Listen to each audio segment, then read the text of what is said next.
How hard is it to catch 5 bass for 15 pounds on a public body of water with no practice, no info, and no forward-facing sonar? Let's find out.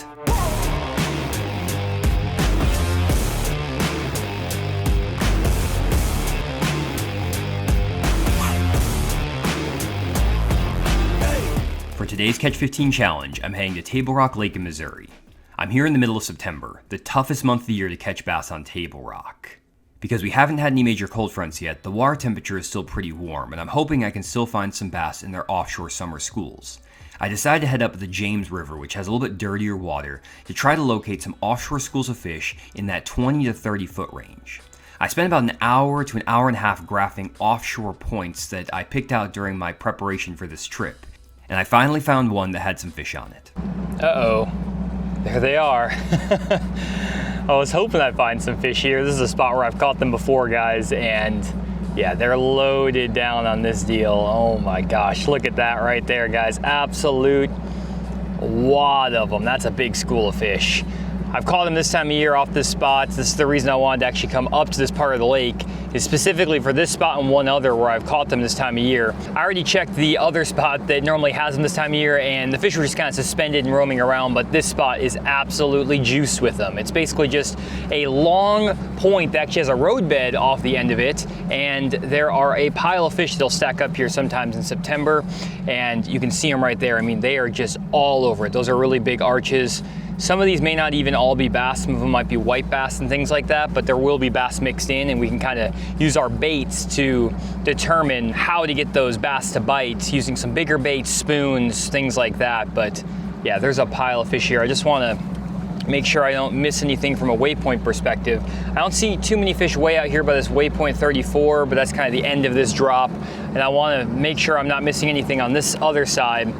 But this is just the perfect spot for these fish to transition in from, you can see that rock right there, in from the main lake, and they're just gonna be setting up here, waiting for the water temperature to basically just start cooling down. I'm gonna get lined up on this deal, and we should be able to catch some good ones right here. If we take a look at the mapping, we can see that this is right in the mouth of a major creek, right off the main channel. These fish will set up here all summer, but they will also sit here kind of through the fall, until the water temperatures really start to cool down. Then they'll start making their way into these creeks, but this spot is loaded down right now. Let's see if we can get a bite. Okay, so I'm getting lined up on this deal. I'm just gonna fire a crankbait across this first cast, see if we can get that school to fire. And we're lined straight up with that waypoint. Probably gonna spot lock here. Might have to try a handful of baits to get these fish to bite, because I know they do get pressured just hitting the tree. There's some isolated standing timber off of this deal as well. Sometimes they'll be sitting in that standing timber. Sometimes they're just on top of that drop, but let's see if we can get one of these fish to actually go.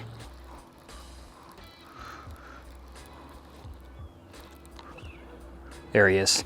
First fish right here on that big crankbait. Let's see what we got.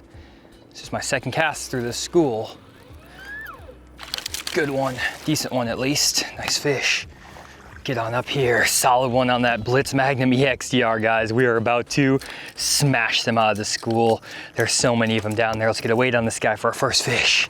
Okay, first fish right there, just a 2-pounder, 2 pounds, 1 ounce, but just a nice keeper to get us started. Let's get back down there and get back in that school. Okay, that's not too bad right there. Literally second cast. We had a couple boats run over this group as I was weighing that, so shouldn't be a problem, but just gotta get back down in there. Well, they're biting, and this crankbait will a lot of times get these fish to trigger better than almost anything, just because it bounces around down there, gets down in their area. But we can also try a few other baits as well.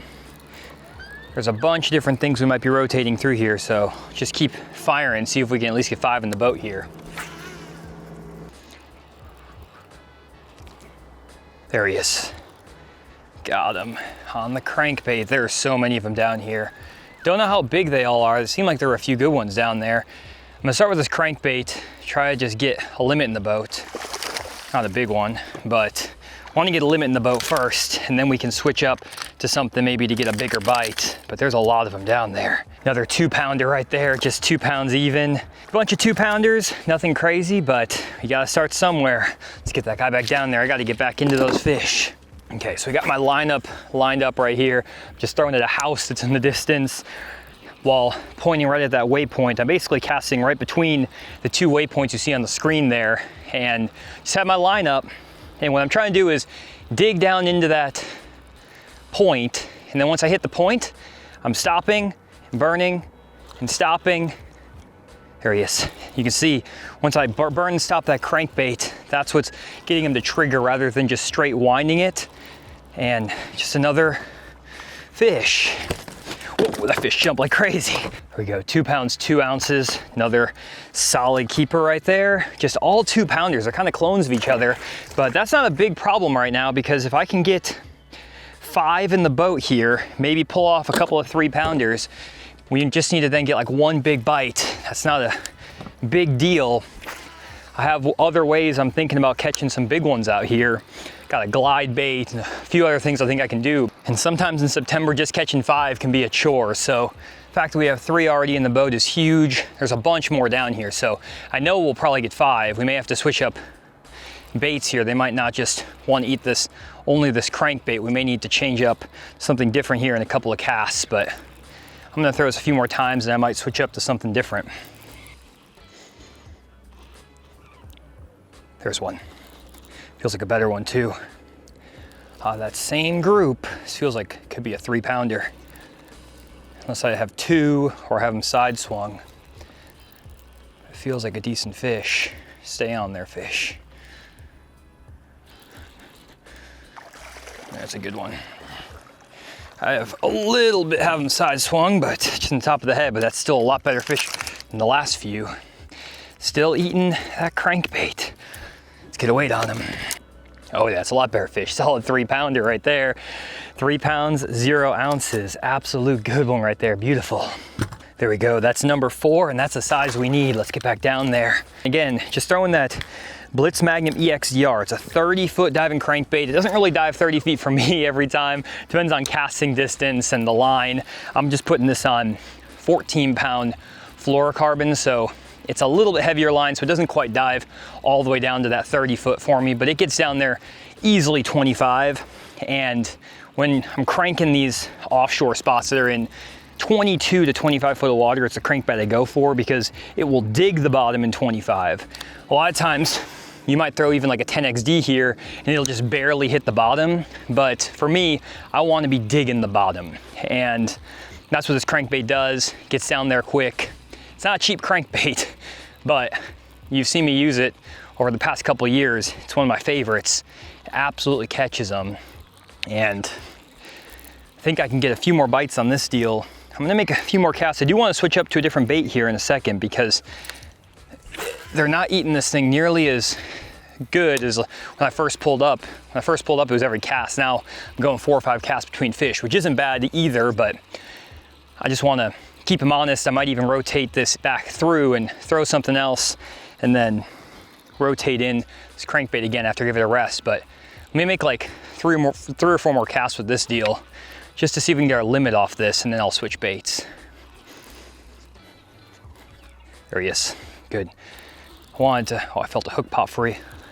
Come on, fish. Don't jump it. Oh, he's got it pretty good. I want to get 5 off these spots before I let the school slow down. I want to retie something really quick, and that's another keeper. And before I retie, I actually have to change camera batteries here too. I wanted to at least get 5 while the school is firing. You don't want to let these fish rest too much. Let me get the pliers out. There we go, 1 pound, 14 ouncer. Another nice fish right there. That'll put our total here over 10 pounds, which is pretty good. I'll get back down there. And now I'm actually gonna retie that now that I have my limit, and now I'm actually gonna retie a big flutter spoon on. Now that I have my limit and I can kind of let these fish maybe reposition a little bit too, get grouped back up while I change camera batteries and stuff. But 11 pounds even, that's pretty good for just getting started here. And it's a pretty good limit in September anyways without forward facing sonar. So I'm gonna try to get a few things retied, change these batteries, and we'll keep after it. It took me a few minutes to change out the camera batteries, and by the time I started fishing again, the school had cooled down. I tried to rotate through several different baits to try to reactivate the school, including a Magnum flutter spoon, a scrounger head, football jig, and a wacky rig worm. I finally did lose a small fish on a core tackle tush with a spunk shad, but I didn't catch any more keepers off this spot after I caught my 5th one on that crankbait. Man, well, that just goes to show, guys, how important it is to take advantage of these fish when they're biting. I've now fished 4 other baits on this spot: the spoon, jig, wacky rig, and that tush with the spunk shad. We did get that one small fish on the tush with the spunk shad, but that was it. And I'm now cranking this again. I'm not getting any bites. One may have just slapped it right there. They're slapping at it. I've had a few fish kind of nip at my bait, but they're definitely not eating it like they were earlier. And make a couple more casts with this crankbait just to see, but we may have to let these fish rest for a bit. Maybe just switching those camera batteries and everything cause those fish to just shut off, which I can't really control because I need to be filming all this, but it just goes to show again that you need to really take advantage when they're biting. Get your bait back in there. Don't waste a bunch of time. I'm just grateful I got 5 before the camera batteries died. And what I'm gonna probably do is look around this area, see if I can find another spot or two that sets up like this, because if there's school fish here, there might be another school somewhere in this area. I know a few other spots that might have some. So let's go grab a few of those, and then we may actually go up the river a bit, let the spot rest, and come back later today. One more cast though for good luck, and then we're rolling.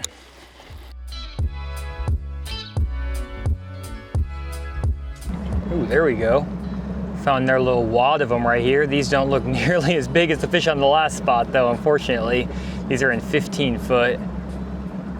There's a nice wad of them though. I mean, they could be holding like a 3-pounder. These are all fish right here. I'm gonna mark this right in there, all the way up to there. I'm just gonna mark that whole thing. These do not look big though. These look like pound and a half fish. Oh, you can see them a little bit here on the side scan. They're kind of spread even out through here a little bit. I'll mark this over here. But they don't look very big. There's a bunch of them though, but we're gonna get lined up on this spot and see if we can get a few bites and keep this pattern rolling. Okay, let's get lined up on this deal and see if we can get a bite. Unfortunately, these fish do not look very big, so I don't have super high hopes for this spot, but we're gonna try to get lined up on it anyways, see if we can get a bite. There he is. Got one here. Don't know how big it is. Decent one? No, just a little guy. It's kind of what I thought I was gonna find here, just pound and a halfers. Decent fish, but not exactly the size we need. Yeah, 1 pound, 13 ouncer, 1 ounce short of our smallest fish. Not what we need. And that's kind of what it looked like the size of these fish were. Kind of hoping there's at least 1 3-pounder mixed in with this school. We at least found another school. I did graph up 1 more school actually that had some even smaller fish than this that would slap the crankbait and not get it in their mouth. But I want to see if we can at least get 1 decent fish out of this school. We can get 1 3-pounder. That'll make me feel way better to go up shallow and throw a glide bait around and do some other kind of funky stuff, but I don't know. I'm not feeling super great about it. I only caught 1 keeper out of the school, but the fact that I'd found a second school in the same section of the lake means that there's likely more schools of fish for me to find if I just kept graphing.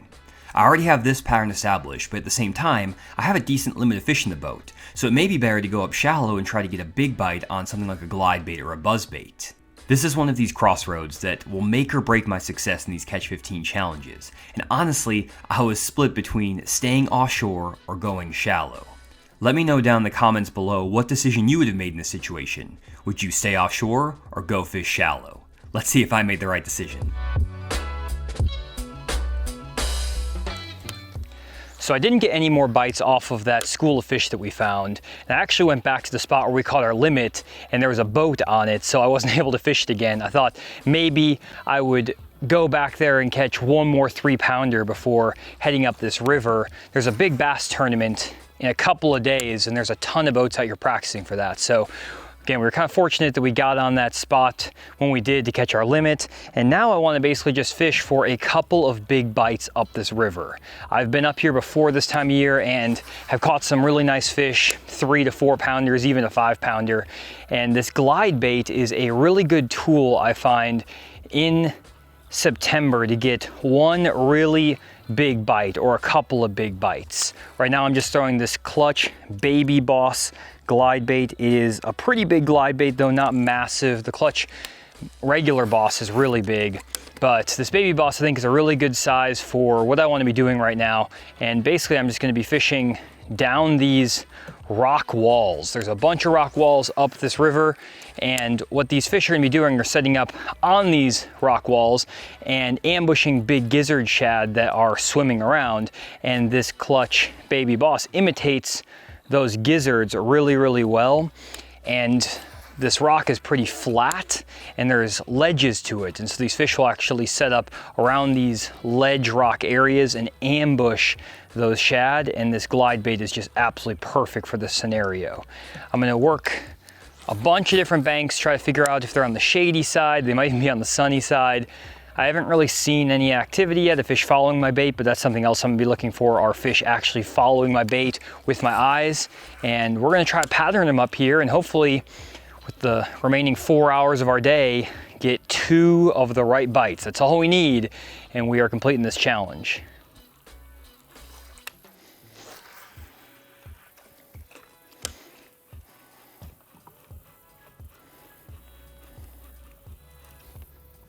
Got him. Good one on the glide. Stay on their fish. Didn't take long.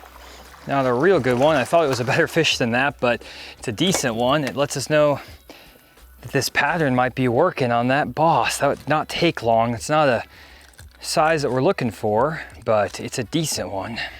1 pound, 12 ouncer. Does not help the cause, but is a nice fish on that glide bait. Pretty fun right there.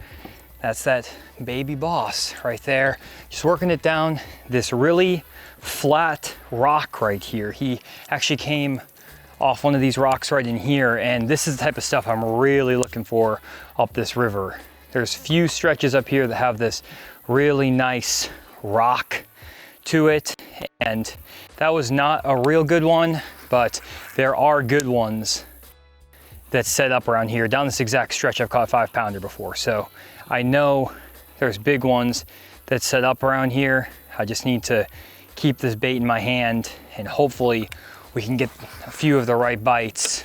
I'm trying to keep that bait pretty close to those rocks. Sometimes I actually get hung up like that because I want to keep it really tight to these rocks, because that last fish ambushed it. I watched him hit it up against the rock. They basically are chilling a little bit deeper, so they'll be sitting like out here, but they're gonna pin it up against that rock. And that's what gets these fish to kind of commit a lot of times, is getting them to pin it up against stuff. So when you make your casts, you want to be casting that glide so that it's going right to the edge of one of these big rocks. That's why I came further up this river, because there's a lot of this type of rock in here, and a lot of these steeper banks. These steeper banks are what these fish will ambush on, and there's a lot of shad through here, just a lot of life. There's not really that many places for these fish to get up this river other than right here on these walls. That's another reason I chose specific stretch, is because there's not like a lot of offshore structure this far up the river. It's just basically one really flat side and one steep side, and most of the fish congregate on the steep side up these rivers. Again, not going to be a 30 bite a day technique with this glide. It might just be a few, but I'm giving myself a shot, I feel like, to complete this challenge, especially because we can't get on that main school that we had a few bites on or caught our limit on.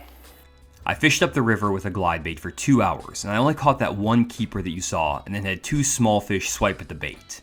That is not a great sign that this glide bait bite is on.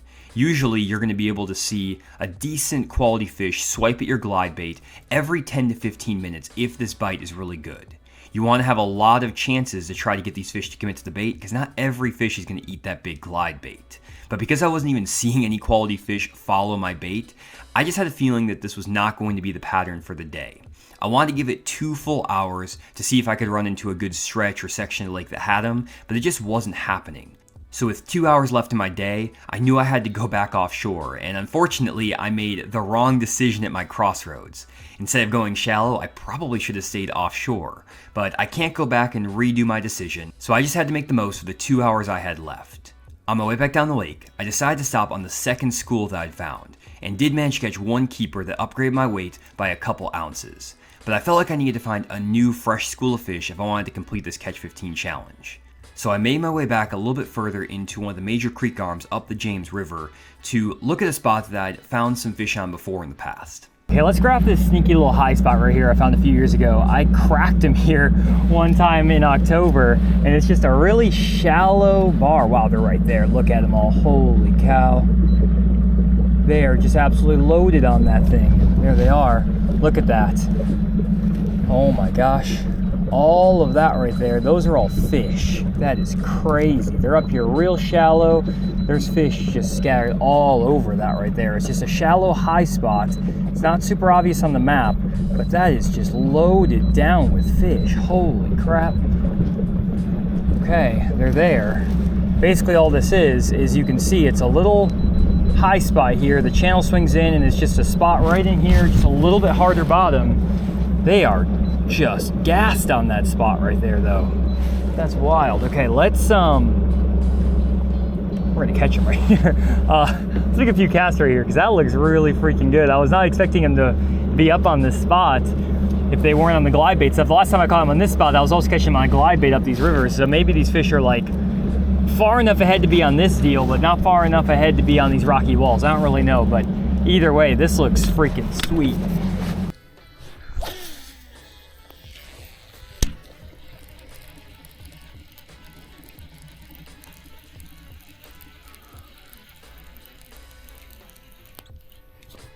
There he is. Uh-oh. Feels like a white bass. It's not a good sign. Oh, no, it's a good one. Off this rocky spot. Strike King Series 6. Come on, stay on there, fish. Good fish up here, cranking. Get up here. Oh, found another wad of them, guys. That's what I'm talking about. Sometimes you just have to find these off the wall spots like this. I know no one's fishing this. I've never seen anyone pull their boat here ever. And this is a freaking hammer hole.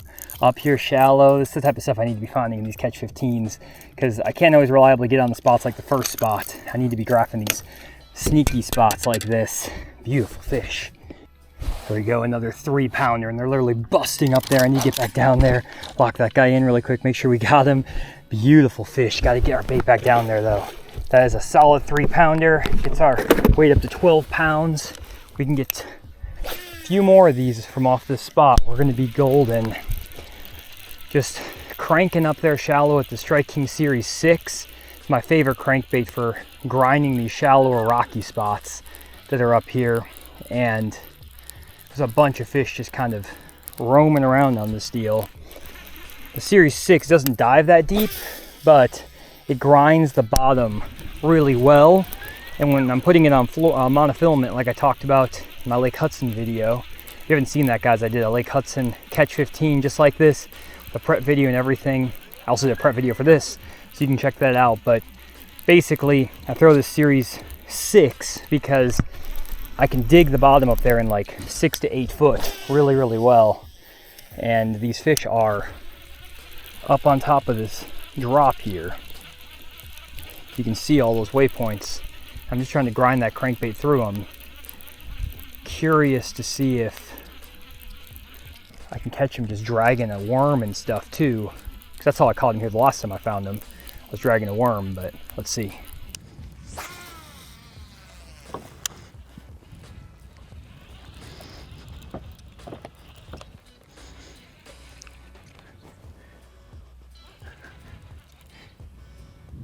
Got him.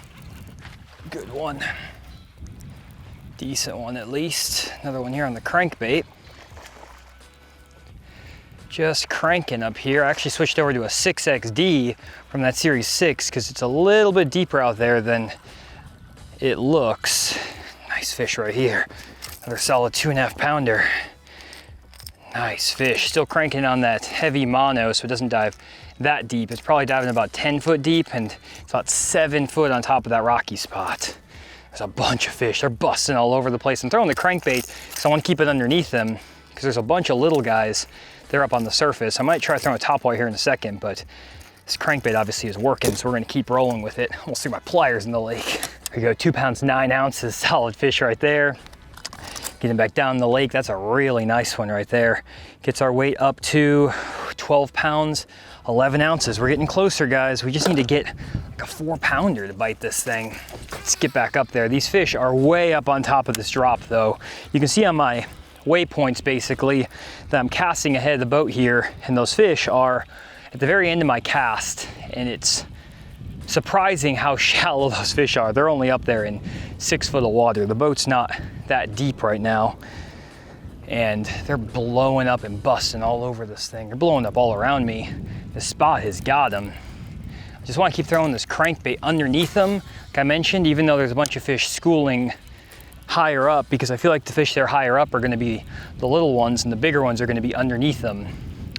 It's kind of my logic, at least. There's a decent one, it feels like, right underneath where one of those fish just busted. Stay down, fish. Not a good one, just a little guy. There's a bunch of fish up here though. We're gonna have a blast on this spot.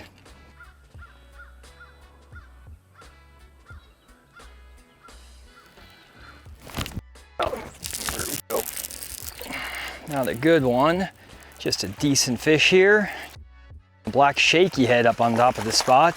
See if I could get a few more bites. They stopped biting the crankbait, and there's definitely still fish up there that are eating. Man, that thing ate that shaky head really good. But I don't know about the size, unfortunately. It seems like a lot of times on these spots, the first couple fish you catch are gonna be the biggest fish you catch off the spot. And they're eating this worm. I mean, I could stay here and keep catching fish for sure, but I have 2 fish that I caught were decent, 3 and 2.5, and I haven't had any more better bites since. I've caught several more fish off this spot. So I have a feeling that I've kind of milked this place for the quality fish. I did throw a few other bigger baits. I threw a big 8-inch Sakamata shad and a tush hook, and that big topwater, threw a big crankbait through there. No bites, any of that stuff. Again, still can get bit on the worm. This spot just doesn't have the 4 and 5 pounders biting right now, or they're just not even here. So from a strategy standpoint, I have a couple more hours left. I probably should let this spot rest, if anything, and try to see if I can go get back on the spot where we caught our limit, and maybe I can pull up a better fish off that spot. Just got bumped again on this worm. I'm getting bumped every cast. So I mean, again, I could keep staying here. I might make one more cast up there, but I kind of want to check that other spot out, and then I can come run back over here. Maybe if I let these fish rest for an hour, I might be able to come back and catch them again, get one more 3-pounder. I mean, we're needing like a 3.5 and a 4 to finish off this challenge. So I just don't think it's gonna happen here. I'm gonna make a couple more casts, and then we'll probably get rolling.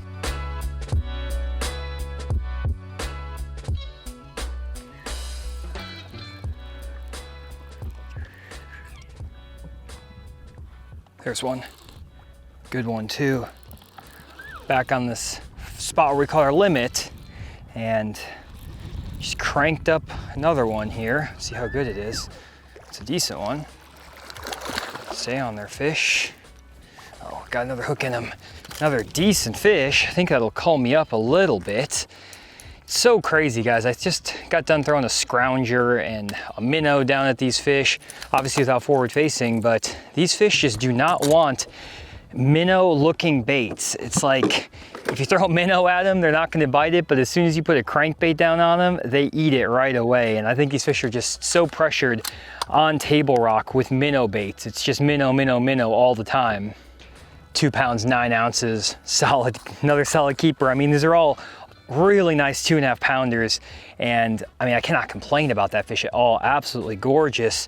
And that puts us to 13 pounds. 13 pounds, 3 ounces is a good day on table rock this time of year without forward facing sonar for sure. I mean, that's a pretty good bag, to be honest. And obviously my goal right now is to catch 15 pounds, but it's not always that easy to catch 15 pounds, depending on the lake I'm fishing and the time of year. right now on Table Rock without forward-facing sonar, 15 pounds is a really, really good bag. And there's certain times of year on Table Rock where I can come out here without there's another one. I can come out here without forward-facing and catch 15 pounds no problem, like in February, March, April. But right now it's not that easy, and the fact that we're catching them as good as we are today is actually pretty surprising. I'm making it look easy on the numbers. Size is not that easy to come by though. Let's just see how big this fish is though. Oh, it's another decent one. Nothing crazy. Get on over here, fish. Just a spotted bass. Nice little spotted bass right there. But yeah, catching 15 pounds out here right now is not easy. I remember there was a tournament out here this same time last year, and it was a 2-day tournament with all the locals. There were guides fishing and everything, and it took like 14 pounds a day to win. So you're not even having a 15-pound average to win tournaments this time of year, and that's with forward-facing sonar. Now, I feel like guys are getting better at forward-facing sonar, so that may change as more and more guys are just figuring that stuff out. But if you're just fishing these normal techniques, you gotta set your expectations right, and that's why I like that 15-pound number that I set on these challenges, because it is a challenge. It's not easy. If I said just catch a limit, it wouldn't really be that big of a deal, but I wanna set a number that's more attainable, and maybe some weeks, like if I fish Grand Lake in March, I need to change it to a catch 20 or something like that. And let me know in the comments if you actually like that idea, because there are certain times of year where it's just easier to catch a good bag of fish. I could even go to some smaller lakes or whatever that are less pressured and stuff and do a catch 30, who knows? But catch 15 is kind of a good deal on these public tournament lakes in these kind of normal times of the year. I'm a little bit bummed I'm not getting more bites off this spot. I caught those 2, but I don't know if I'm gonna be able to get all the way up to that 15-pound mark off this spot or the last spot. I was kind of hoping I'd get 1 4 to 5 pounder on that glide bait, and that would kind of bring me over the top, but that did not happen. 13 pounds, 3 ounces. That was my best 5. We didn't get the catch 15 challenge done. I have about an hour left to fish, but there's a bunch of storms rolling through, so I'm gonna head back to the truck before it starts raining on me. And I'm super happy with my day, guys. I could not have asked to catch more fish. The quality was there. We didn't quite hit the 15 pounds, but in September, I'm really not expecting to get these challenges done most days. If I had been fortunate enough to get a big bite on the glide bait, then maybe would have got that 15 pounds. That's why I went and did that for a couple hours. But really the key players were crankbaits. And I found that crankbaits are becoming more and more effective for me every single trip, because I just feel like nobody's throwing them. And I try to throw crankbaits in areas where other anglers aren't really trying to get them. So for example, I'm digging this 30-foot diving crankbait off of this roadbed where a lot of guys are probably throwing minnows and jigs and spoons and things like that. So these crankbaits are, I feel like, giving me a little bit of an advantage. I'm also reeling them really quickly and deflecting them off the bottom. And this OSP Blitz Magnum EXDR has just been an awesome fall crankbait for me the past 2 years now.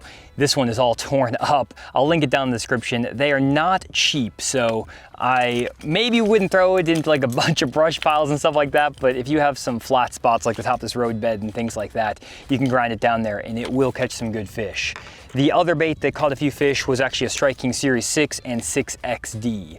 I caught my biggest fish off of that one hard spot on the Series 6, and then I put the 6XD on to get a little bit deeper and caught several more fish on this.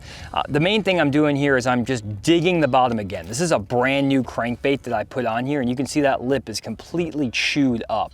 That was a brand new out-of-the-box crankbait. And the reason I'm digging that crankbait like that is because it deflects off the bottom more and it kicks up a lot more dirt, and I feel like it just gets more bites for me.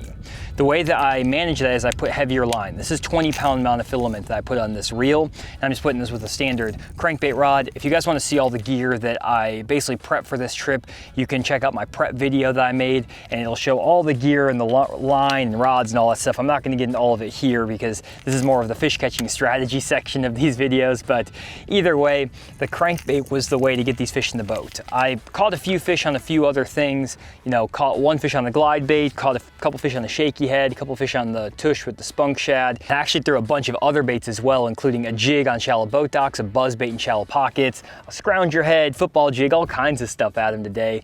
And the shallow bite was definitely not on in this section lake today. The offshore bite was the deal, so we were able to capitalize on that. In a couple of weeks here, I feel like that offshore bite is going to start going away a little bit more as it cools down, and we're gonna have to start fishing shallow. So maybe the glide baits and the jigs and the crankbaits up shallow will start playing. But hopefully you guys enjoyed this Catch 15 challenge. Leave me a comment down below if you do like this format, and also if you're all the way here at the end, let me know what you think about doing any of these challenges with forward-facing sonar. I know I did the last few without, and I prefer them that way, but I know some guys want me to continue using forward-facing sonar, so I'm happy to do those challenges as well and basically do the same prep and everything like that.